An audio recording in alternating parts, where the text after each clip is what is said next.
Can I touch raw nerve? Yeah, Sure. go for it.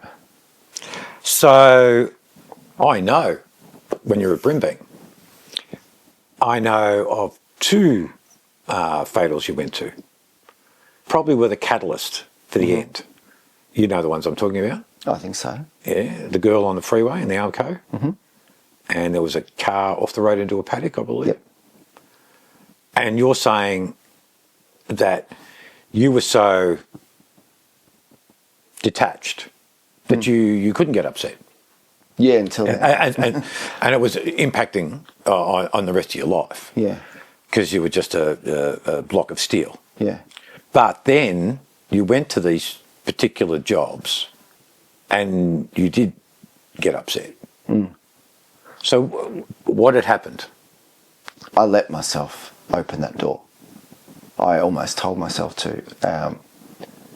I think that's all it is, the difference between what happened in those circumstances to any other one is, as you get to the scene, you shut a door in your head that says, I'm not connecting this to any part of my emotions.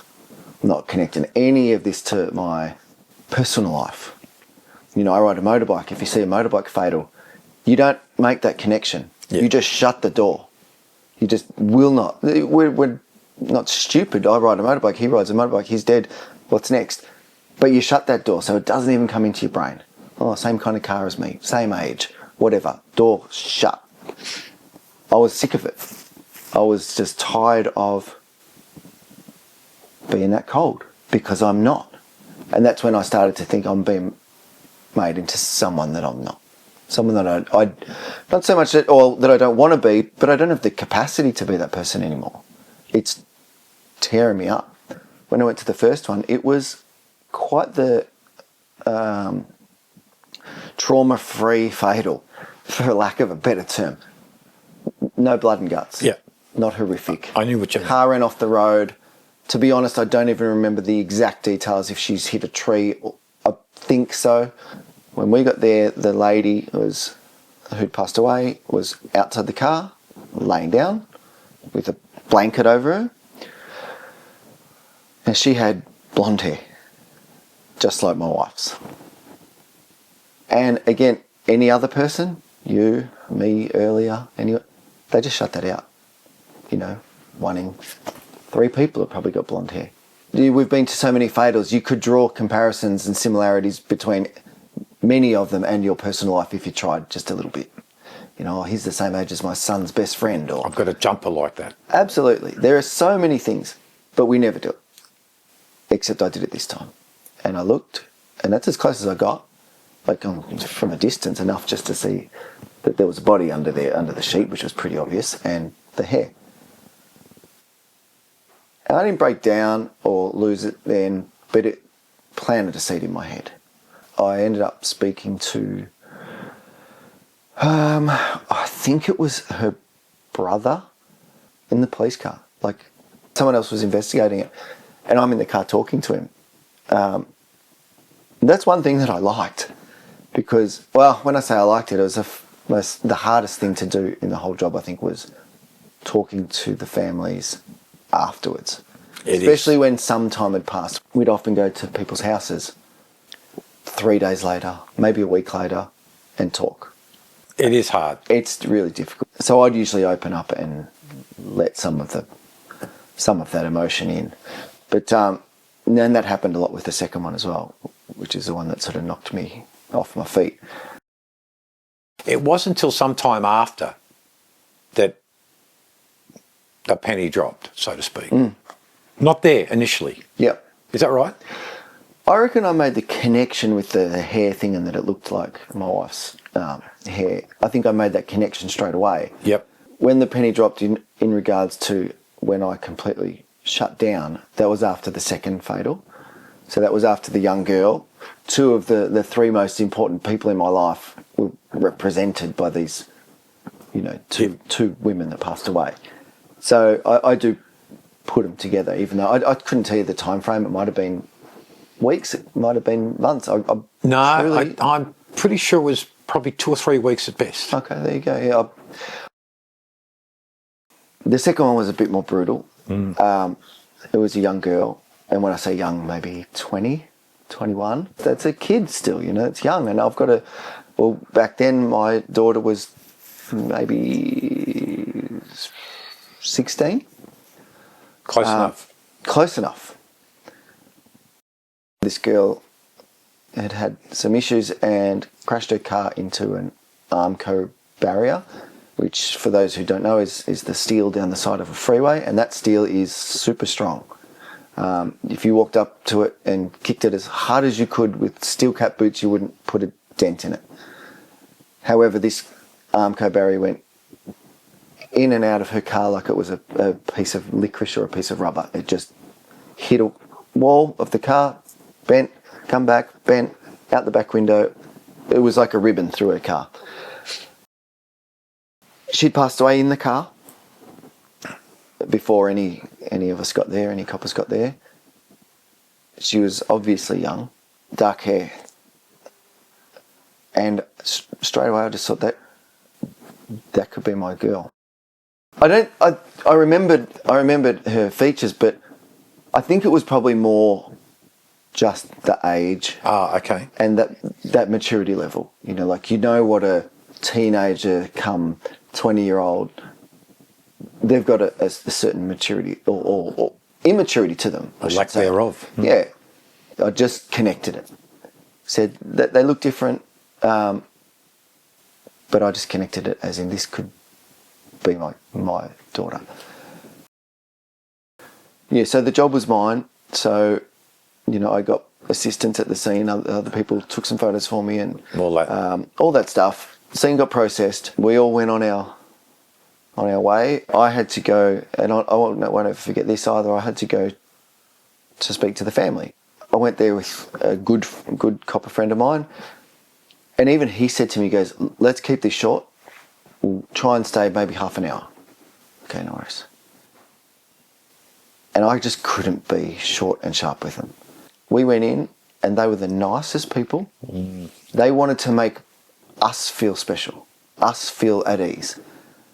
They just lost their teenage or 20-year-old daughter, and they're bringing out cake or, you know, biscuits and coffee and tea and cold drinks. And they asked, "Can we please show you some video of our daughter?" I don't care how cold I ever got.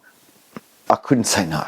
And I wasn't ever going to say no. Yeah, I would have not wanted... I knew it was killing. It was going to kill me. Not wanted to see that. It would have been too hard. Yeah. But I didn't have it in me to say, what do you say? You know, you guys can deal with this on your own, you know. Me taking on some of their pain, to me, is maybe not policing, but to me it's like some of the best stuff I've ever done in this job. Taking on someone else's pain or someone else's heartache or burden or stress, maybe to make their life that little bit easier. So I looked at the photos, I looked at video, you know, and again, you know, I can't speak, it's not my family, it's not my daughter that died, but I went out to that car and I saw a lifeless person. And, you know, for anyone that's never seen one, it's not like the movies. It doesn't look like someone's asleep. No. Nothing works anymore. Muscles don't work. Blood goes to the ground. It's not nice. So you see that, and then I see a video of this, you know, beautiful, young, vibrant, alive, happy girl right in front of me. And I said, I'm not the dad of this, but I'm close enough and I've seen enough to make this connection that there's the alive person that I saw well and truly not alive. And again, you try not to think as much into it as maybe I explain them, but it's there. It's obviously in your head. All that stuff is there. But you do, and we were there for 2 hours. So much for half an hour. We were there for 2 hours, and I believe we still had to sort of politely pry ourselves away. Yeah, look, I understand the family want to share their daughter with you. Yeah. And they do appreciate what you've done. Oh, of course they do. Of course they do. Yeah. It's just too hard. Yeah. Well, I remember at one stage, one of our sergeants suggested, if you're the investigator, someone else goes and talks to the family. It's all about distance. Yeah. And just keeping our members safe Yeah. mentally, emotionally. I agree. We all die one time. Yeah. That's it. That's your job to close off, put a ribbon on, close off the ending of their life and present that to their family.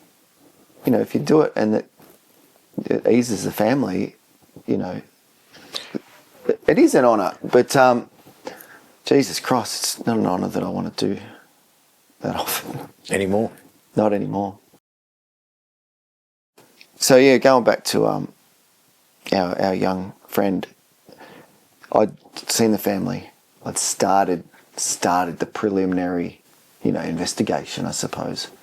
Started to get a bit of paperwork together, and the beginning of the end sounds nice and dramatic, but how it all just culminated for me, I'd never forget. Like, it's burnt into my memory now. So I was sitting upstairs, Brimbank office.